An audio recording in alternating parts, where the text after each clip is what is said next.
O primeiro relato é de uma enfermeira que, no início da carreira, trabalhou no hospital psiquiátrico. Um dos pacientes possuía mutismo seletivo, o que significa que ele não podia ou não iria falar, mas sem ter razões médicas para tal. Ele falava quando era mais jovem e parecia um cara bastante normal quando mais novo, com exceção de ter cerca de 2 metros de altura. Ele foi criado no sul profundo dos Estados Unidos e entrou no exército quando tinha 19 anos, mas certa noite ele simplesmente sumiu. Ele foi declarado ausente sem licença oficial e eventualmente declarado desaparecido e morto. 10 anos depois, um homem de 2 metros entrou na sala de emergência em um hospital de veteranos no meio oeste americano, onde morava a enfermeira do relato, e esse homem disse à recepcionista: "Meu nome é Marion Duchene e eu estou morto há 10 anos." Essas foram as últimas palavras que ele disse. Naquele dia que ele apareceu, ele estava coberto de poeira e usando as mesmas roupas que usava na noite em que sumiu. Seu número de segurança social não foi usado e ele não tinha nenhuma identificação consigo. Contudo, eles conseguiram identificar o homem, provavelmente por digitais. Então a família foi notificada, mas eles falaram que já tinham chorado a morte do desaparecido e quem é que fosse que clamava ser ele, não poderia sê-lo. Então a família exigiu que não fossem contatados novamente. No hospital psiquiátrico, Marion vagava por lá todo dia, movendo sua boca de um jeito que parecia murmurar alguma coisa, mas sem que saísse dali qualquer som. Ele tinha o hábito agonizante de jogar sua cabeça para trás com sua boca escancarada como se fosse dar uma grande risada. Mas, quando ele fazia isso, nem a respiração dele podia ser ouvida, pois ele não emitia nenhum som. Se a enfermeira falasse com ele, ele parecia ouvir, periodicamente jogando a cabeça para trás daquele jeito que parecia imitar uma risada, ao seu modo.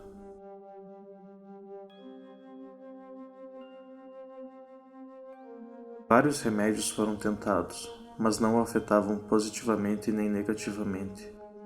Terapia ocupacional não fez nada, porque Marion ia apenas ficar sorrindo e ao menos que fosse ordenado a ficar parado, ele começava a se levantar e vagar pelo hospital novamente.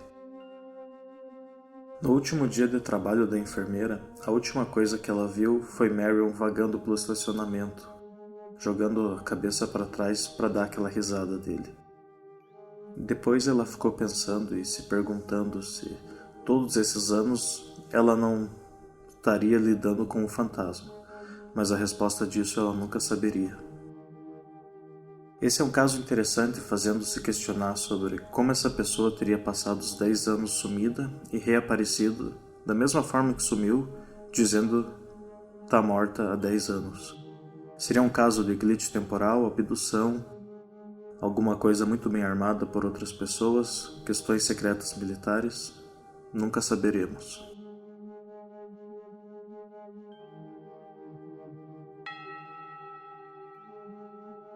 Esse relato é um daqueles clássicos que iniciam com uma mudança de casa, a mudança de ares ou enraizamento em outro local da história pretérita desconhecida, sempre possivelmente habitada por algo de mau e temível. Essas histórias foram combustível para centenas de filmes de terror, saturando o gênero com uma fórmula de mudança para uma casa assombrada. Porém, é válido lembrar que a entrada desse tema na ficção e o ressoar tão forte do mesmo no público deve ter uma raiz na realidade. O autor do relato e sua ex-mulher tinham acabado de se mudar para uma nova vizinhança. Eles mudaram no inverno e, quando veio a primavera, notaram que havia vários animais mortos no quintal, vários pássaros, esquilos e guaxinins. Eles limparam tudo e começaram a fazer melhoras na parte externa da casa e pintar dentro da casa. O autor do relato começa a notar coisas estranhas acontecendo, como as chaves que não ficavam onde ele tinha deixado e coisas pequenas assim, mas só achou que ele estava sendo esquecido. Então, lentamente as coisas começaram a piorar. Na cama, ele podia jurar que conseguia ouvir uma conversa bem baixa, como se fosse um rádio, no outro quarto da casa, e assim que ele tentava focar na conversa, ela sumia. Ele começou a ouvir passos no outro lado da casa. E uma noite, enquanto estava deitado, ouviu um grande estrondo que acordou ele de um sono profundo. Ele foi até a cozinha e encontrou a gaiola do hamster dos seus filhos no chão, a cerca de 4,5 metros de onde estava antes. O casal tinha colocado a gaiola sobre a geladeira de noite porque eles tinham um gato e não queriam que o gato chegasse até a gaiola. O autor pressupõe que as pessoas devem imaginar que o gato deve ter feito isso, mas a gaiola estava numa distância que precisaria ter sido jogada sobre um balcão e uma mesa da cozinha, para ter parado onde ela estava. Depois disso, as coisas começaram a ficar feias. A testemunha estava em casa assistindo TV e começou a vir um pensamento incontrolável para ele de como seria ser possuído, ou a própria frase, eu quero ser possuído. Ele não conseguia tirar o pensamento da cabeça. Não conseguia se concentrar em nada a não ser isso. Ele literalmente tinha que dizer mentalmente e repetidamente, eu amo Deus, eu amo Jesus, para tirar esse pensamento da cabeça. O autor ainda esclarece que ele não é uma pessoa religiosa. Assim que ele saía da casa, ele ficava bem, nenhum pensamento assim surgia. Mas assim que ele estacionava na garagem, o pensamento começava incontrolavelmente de novo. Ele pensou que estava enlouquecendo. Um dia, ele sentou com sua esposa e disse, eu acho que eu estou ficando louco, eu estou tendo um pensamento estranho. Ela ficou pálida, e antes que ele pudesse falar mais qualquer coisa, ela completou, você quer ser possuído? Acontece que já tinha um mês que ela estava tendo exatamente os mesmos pensamentos que o seu marido. Então os dois começaram a comparar as histórias, e ela contou que estava deitada na cama sozinha, porque o marido estava trabalhando de noite, e ela podia ouvir um homem sussurrando pela babá eletrônica, enquanto o filho do casal estava agitado em seu quarto. Eles se mudaram em um mês daquela casa para outra casa em outra parte da cidade. Porém, a filha mais velha da esposa ainda estava sendo deixada pelo ônibus escolar na frente da casa antiga. E o padrasto dela ia buscar ela todos os dias. Mas assim que ele virava a esquina, aqueles pensamentos começavam a voltar. Então ele sentava no carro, na entrada da casa, e não era capaz de entrar para esperar por ela. Precisava ficar lá fora no carro, e então ir embora, e quando ele ia embora os pensamentos passavam. Esse relato é de um tipo que não é tão comum, que é o relato longo, cheio de desdobramentos e fenômenos paralelos que se entrelaçam numa cadeia causal com raiz em algo desconhecido e misterioso. O autor do relato tinha 8 anos de idade quando se mudou com a família para uma casa perto de uma floresta. Seus pais tinham dúvidas sobre comprar uma casa cercada pela floresta, se preocupando com animais selvagens fuçando nas lixeiras ou machucando seus cachorros. E também ficavam preocupados que um dos filhos pudesse ir longe demais e se perder. Mas era uma casa barata, o seu pai gostava de reclusão, sua mãe amou aquela casa e seus irmãos estavam animados em poder brincar no quintal e explorar a floresta.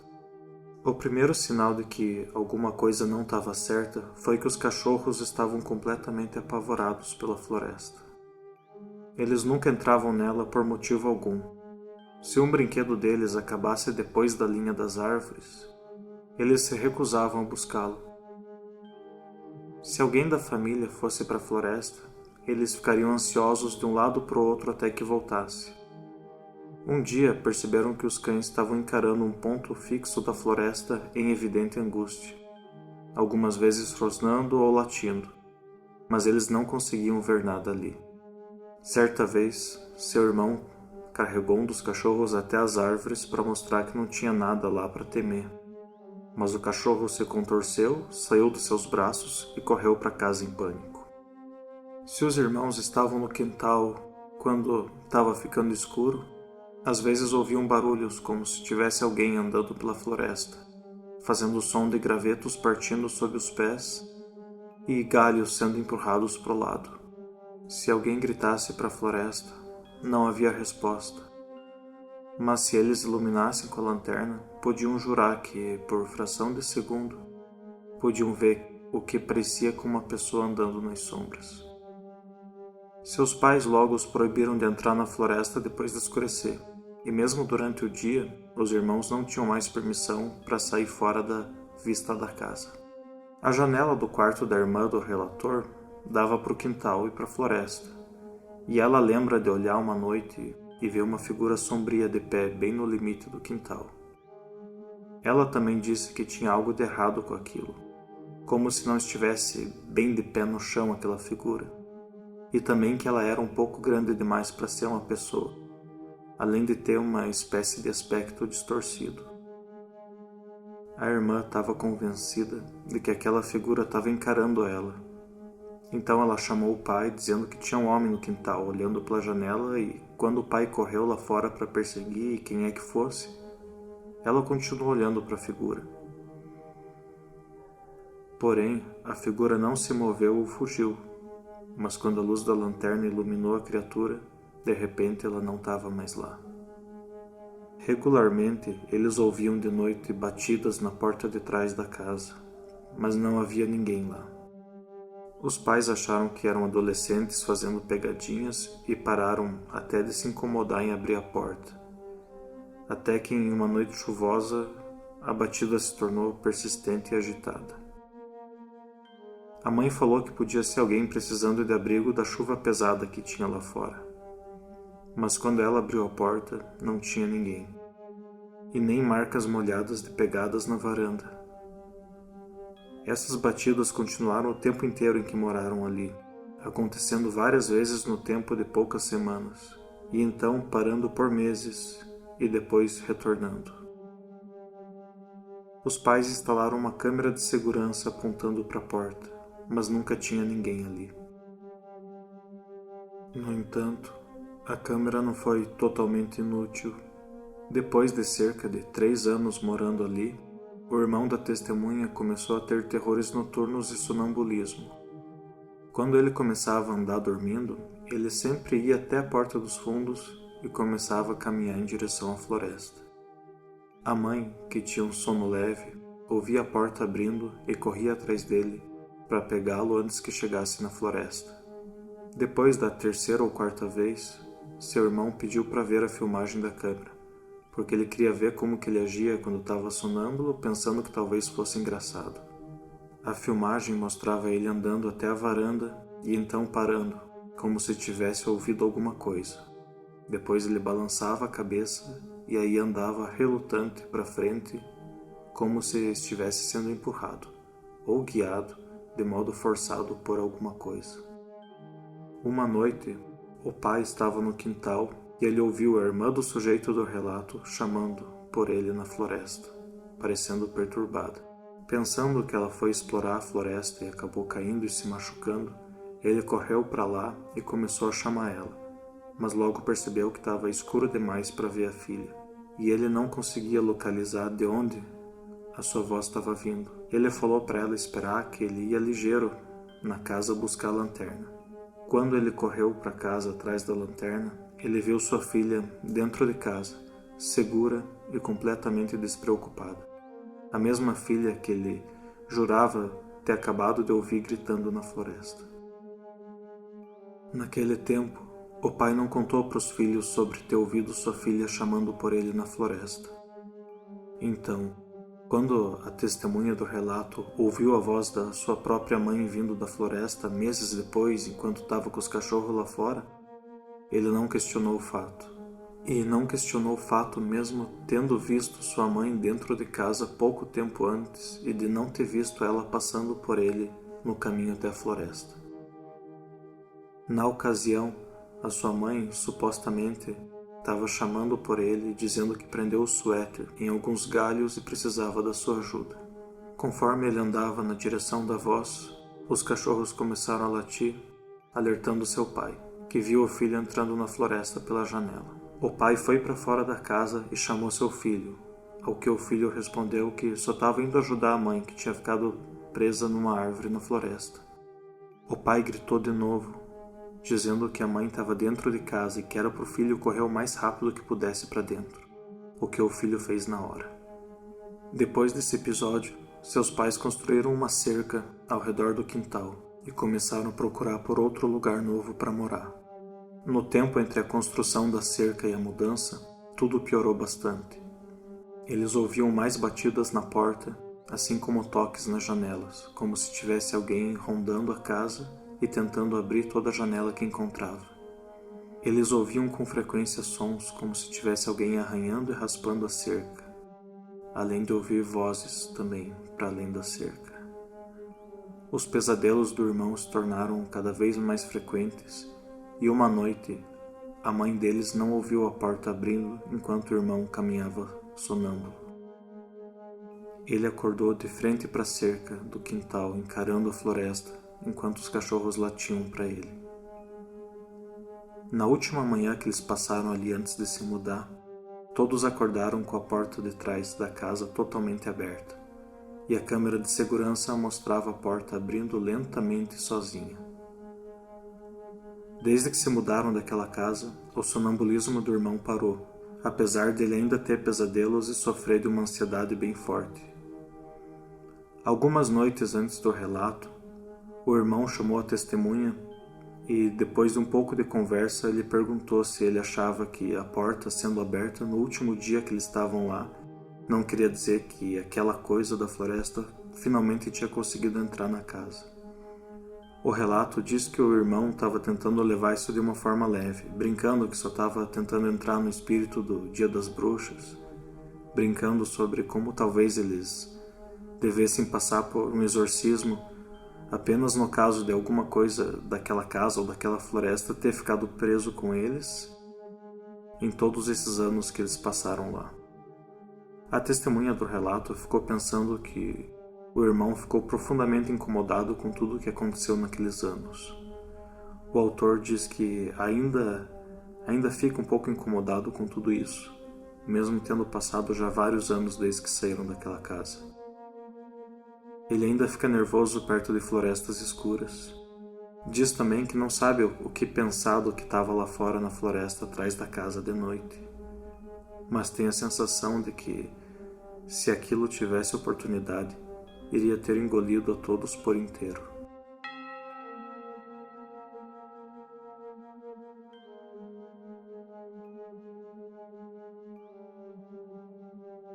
Como eu havia mencionado, agora eu pretendo falar um pouco sobre o canal. Esse é o intento, ainda inicial, de focar mais em relatos de terror que tenham ao menos alguma garantia de veracidade, ignorando creepypastas e coisas semelhantes, mas buscando relatos reais, principalmente os que abordam fenômenos estranhos, desconcertantes, deslocados. O tipo de relato que foge totalmente do comum cotidiano e se assentam num tipo de realidade paralela que parece ameaçar o homem comum a cada esquina, a cada encruzilhada da vida. Eu tenho um interesse particular em casos que envolvem o aparecimento de humanoides e o mistério que isso encerra, mas também colocarei outras coisas que eu acho interessantes. E nesse primeiro episódio, que serve mais como um episódio piloto ou um teste, eu coloquei algumas histórias de visagens, assombrações, que são os relatos mais comuns e habituais no meio sobrenatural. Esse é um episódio teste, uma forma de achar um caminho para alcançar o que eu desejo nesse formato. Minhas habilidades de narração não são muito boas, eu nunca fiz nada parecido, mas eu tento trazer um pouco da estranheza, um pouco do mistério que esse tipo de relato pode trazer.